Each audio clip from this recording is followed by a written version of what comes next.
Hello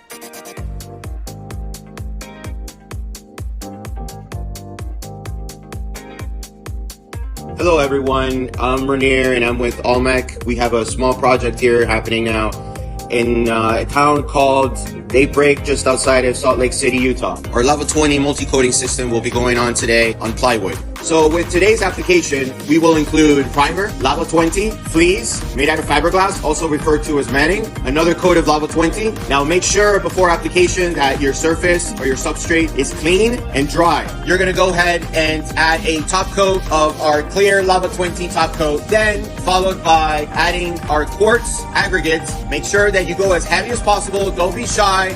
Make sure that you're covering every single inch of that surface. Once you've done that, then you will follow by lastly doing a last layer of clear top coat, thus sealing that beautiful quartz anti-slip finish.